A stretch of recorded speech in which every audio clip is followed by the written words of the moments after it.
하나님의 말씀은 누가복음 13장 1절부터 9절 말씀입니다.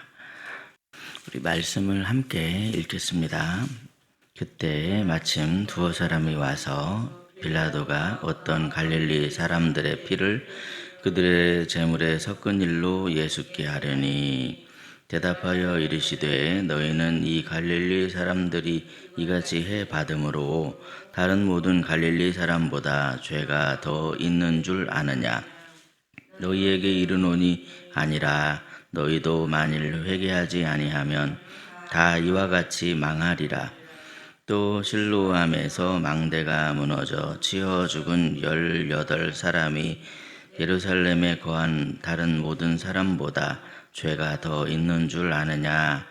너희에게 이르노니 아니라 너희도 만일 회개하지 아니하면 다 이와 같이 망하리라. 이에 비유로 말씀하시되 한 사람이 포도원에 무화과 나무를 심은 것이 있더니 와서 그 열매를 구하였으나 얻지 못한지라. 포도원 지기에게 이르되 내가 3년을 와서 이 무화과 나무에서 열매를 구하되 얻지 못하니 찍어버리라. 어찌 땅만 버리게 하겠느냐? 대답하여 이르되 주인이여 금년에도 그대로 두소서. 내가 두릅하고 거름을 주리니 이후에 만일 열매가 열면 좋거니와 그렇지 않으면 찍어버리소서 하였다 하시니라. 아멘. 오늘도 이른 새벽에 은혜를 사모하며 복음의 말씀으로 하루의 삶을 열어가시는 저와 여러분의 삶에 하나님의 은혜가 가득 넘치시기를 예수님의 이름으로 축복합니다. 사랑하는 여러분, 오늘 우리는 참으로 무겁지만 정말 중요한 말씀 앞에 있습니다. 그 말씀은 바로 오늘 본문에서 예수님께서 반복적으로 하신 말씀입니다. 예수님께서는 너희도 회개하지 아니하면 다 망하리라 그렇게 말씀하십니다. 오늘 본문은 두 가지 실제 사건의 예와 한 가지의 비유로 이루어져 있습니다. 예수님께서는 실제 사건의 예를 들면서 또한 비유로 이야기를 들려주시면서 우리에게 분명하게 말씀하십니다. 사람이 아무리 엄청난 죽음을 당하고 엄청난 재난을 만날지라도 그런 죽음이나 재난이 사람을 망하게 하는 것이 아닙니다. 그러면 무엇이 사람을 망하게 합니까? 사람을 망하게 하는 여부는 오직 한 가지. 회개했는가, 회개하지 않았는가에 달려있다. 그렇게 말씀하십니다. 그러므로 첫째로 주님께서는 판단하지 말고 회개하라. 그렇게 말씀하십니다. 본문 1절을 보시면 사람들이 예수님께 와서 이런 이야기를 하죠. 우리 1절 말씀을 함께 읽겠습니다. 그때 마침 두어 사람이 와서 빌라도가 어떤 갈릴리 사람들의 피를 그들의 제물에 섞은 일로 예수께 아뢰니. 아멘.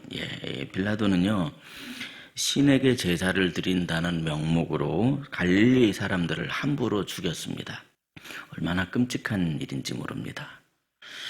그런데 이들의 말을 들은 예수님께서는 이들의 생각을 간파하시고는 이런 말씀을 하시는데 뭐라고 하십니까? 2절을 보시면요. 그들이 죄가 많아서 그런 줄 아느냐? 아니다. 너희도 회개하지 않으면 다 망할 것이다. 그렇게 말씀하십니다. 많은 사람들이 타인의 불행을 보면서 이런 생각을 하더라는 것이죠. 저 사람은 뭔가 잘못된 일을 했으니까 저런 일을 당할 거야. 저런 일을 당하다니 분명히 하나님께서 벌을 주신 것이 아닐까. 그런데 여러분, 예수님께서는 이렇게 말씀하십니다. 너희에게 이 말씀의 기준을 준 것은 다른 사람을 정죄하고 판단하라 그렇게 하라는 목적으로 말씀을 준 것이 아니라 바로 자신을 돌아보며 스스로를 비춰보며 회개하라는 목적으로 말씀을 준 것이다. 이렇게 말씀하시는 것이죠. 우리는 자꾸만 다른 사람의 부족함을 보면서 그 사람의 부족함을 통해 나 스스로를 높게 생각하고 우월감을 가지려 할 때가 있습니다. 우리는 다른 사람의 연약함을 보면서 그래도 내가 저 정도는 아니지 그런 생각을 가질 때가 있더라는 것이죠. 그런데 주님은 스스로 회개하지 않는 우리를 안타까운 심정으로 바라보십니다. 사랑하는 여러분, 하나님의 말씀은 주신 목적이 다른 사람을 정죄하고 다른 사람을 판단하라는 그런 기준으로 삼으라는 목적을 준 게 아니라 나 스스로를 비춰보고 내가 그 말씀을 통해 복을 받기를 원하셔서 그래서 나에게 주신 말씀이다 하는 것을 항상 우리는 기억해야만 합니다. 그러므로 하나님이 주신 축복의 말씀으로 다른 사람을 정죄하려고 하기보다는 각자 스스로를 비춰보며 돌이켜 회개하심으로 부활이요 생명이신 주님께로부터 힘과 능력을 얻으시고 또 인도함을 받으시는 저와 여러분이 되시기를 예수님의 이름으로 축복합니다. 둘째로 주님께서는 두려워하지 말고 회개하라 그렇게 말씀하십니다. 세상에 많은 사람들이 세상에서 일어나는 일들을 보면서 때로는 어찌할 바를 모른 채 무력감에 빠지기도 하고 또 두려움에 빠지기도 합니다. 그런데 성경은 우리가 두려워해야 할 분은 오직 한 분, 오직 하나님만 우리는 두려워해야 한다 그렇게 말씀하시죠. 하나님을 두려워할 때 비로소 우리는 다른 모든 두려움들을 이길 수 있기 때문에 그렇습니다. 본문 4절을 보시면 예수님께서는 실로암에서 일어난 또 다른 사건을 말씀해 주십니다. 실로암에서 무슨 일이 일어났는가? 우리 본문 4절을 함께 읽도록 하겠습니다. 시작. 또 실로암에서 망대가 무너져 치어 죽은 18사람이 예루살렘에 거한 다른 모든 사람보다 죄가 더 있는 줄 아느냐. 아멘. 예. 어느 날 실로암 망대가 무너져서 무려 18명이나 되는 사람이 생명을 잃었습니다. 이러한 사고는 당하고 싶지 않고 두려운 그런 사고임에 틀림이 없죠. 특히 이제 유대인들은 모든 일들을 그냥 사사로이 생각하지 않습니다. 일어나는 모든 일들을 다 하나님과 결부시켜서 그렇게 해석하려고 하는 습관이 있는데, 그렇기 때문에 이 일도 분명히 이 사람들이 뭔가 하나님 앞에 죄를 지었기 때문에 이런 일이 이들에게 일어나게 된 것이다. 이런 생각을 했더라는 거죠. 그것은 오늘날에도 마찬가지입니다, 여러분. 오늘날에도 사고는 우리 주변에 곳곳에서 일어납니다. 어제 저녁에 막 갑자기 비가 막 쏟아지더니 번개가 막 엄청나게 많이 치는 거예요. 전혀 모르시는 눈치인데 막 번개가 치더라고요. 근데 저는 이제 그때 마침 딸이 귀가하는 시간이라 딸이 오니까 걱정이 돼서 전화 한번 해봐 이렇게 얘기하고 하는데 마침 그때 버스를 타고 귀가를 하고 있었습니다. 그래서 참 많이 무섭겠다. 얼마나 무서울까. 그런 생각을 해도 밖에 나가서 뭐 마중을 나간다거나 그런 생각은 하지 않고, 어차피 가봤자 비 맞을 거니까 그렇게 하는데, 딱 마침 띵동하고 돌아오는 딸한테 얼마나 무서웠냐 그랬더니 아니 하나도 안 무서웠어 그러더라고요. 아이고 나는 무서웠는데 내가 죄가 많아서 그런가 보다 그렇게 얘기를 했어요. 때때로 우리는 뉴스를 통해서 갑자기 재난 만난 그런 이야기들을 듣죠. 끔찍한 사고를 만난 그런 사람들의 이야기를 듣기도 합니다. 우리는 그러한 소식을 들어도 어떻습니까? 갑작스러운 그런 이 사고, 사건 이런 것들에 두려움을 느끼기도 하죠. 그래서 나도 저런 일을 당하면 어떡하지? 이런 생각을 할 때가 있습니다. 그런데 예수님께서는 뭐라고 말씀하십니까? 사고보다 더 두렵고 죽음보다 더 무서운 게 있다. 그것은 바로 회개하지 않는 것이다. 여러분 한번 깊이 생각해 보십시오. 예수님이 하시는 이 말씀이 참으로 진리의 말씀입니다. 갑작스러운 사건, 사고보다 이 피할 수 없는 재난보다도 훨씬 더 무섭고 두려운 것은 회개 없이 하나님의 심판 앞에 서는 것입니다. 회개해야 되는 것이죠. 회개 없이 하나님의 심판 앞에 서는 것이 가장 무섭고 두려운 일입니다. 그러므로 우리는 항상 하나님 앞에서 겸손할 수밖에 없고 하나님께 기대어 하나님의 은혜를 구할 수밖에 없습니다.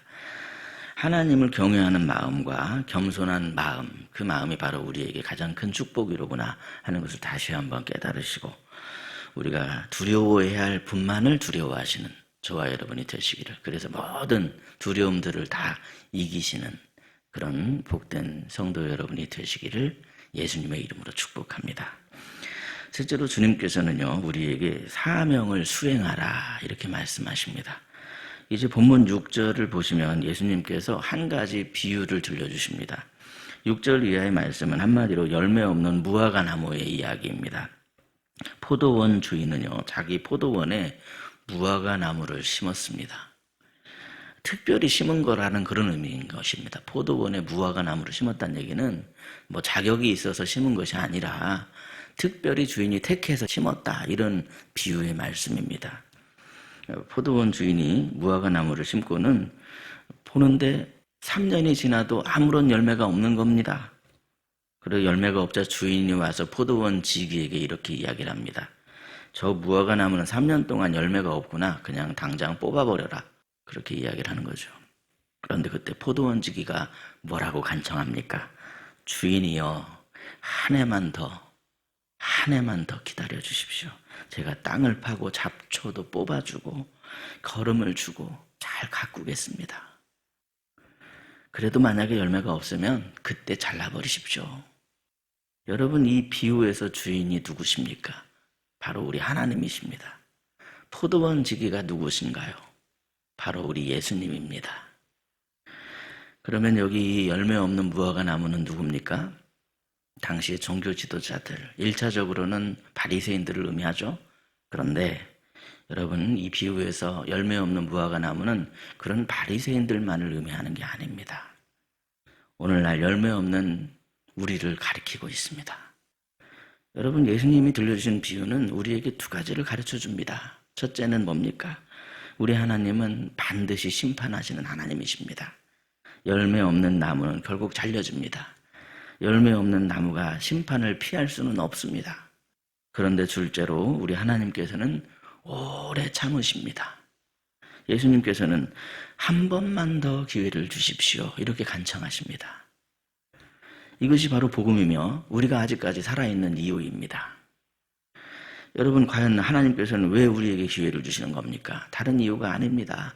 열매를 맺으라고 기회를 주시는 겁니다.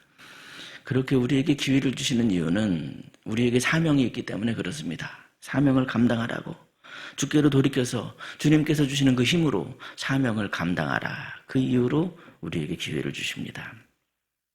사랑하는 여러분, 오늘 예수님께서 우리에게 들려주시는 이 간곡한 이야기를 잘 들으셔야 됩니다.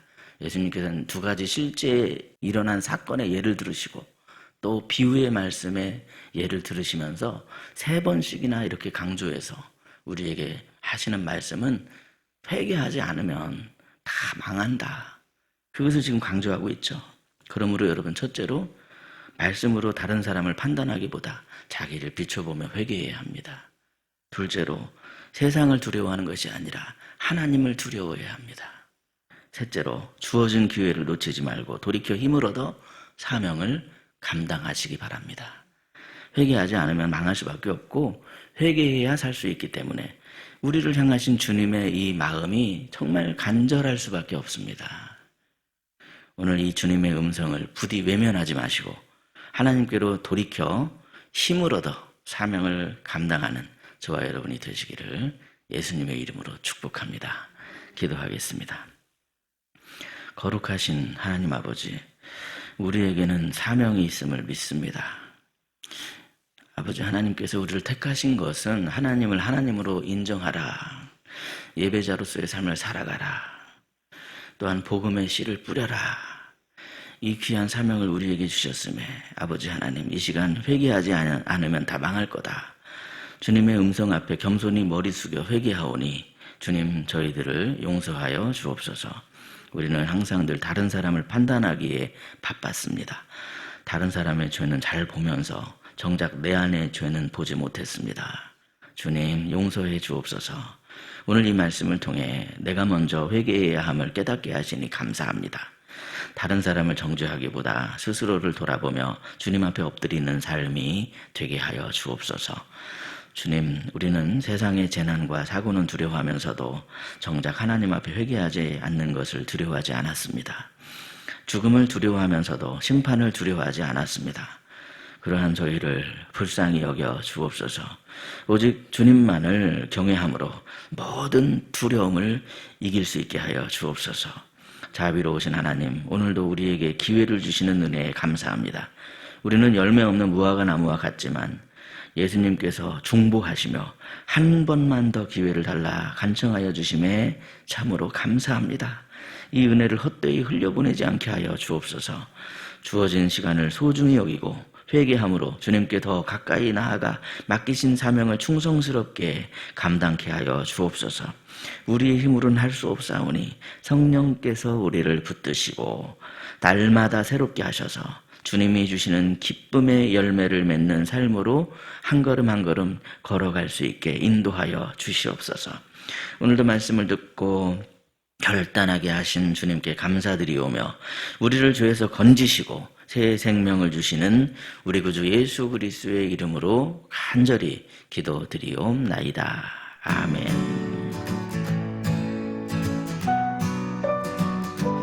그런즉 너희는 이 언약의 말씀을 지켜 행하라. 그리하면 너희가 하는 모든 일이 형통하리라. 말씀으로 형통하리라.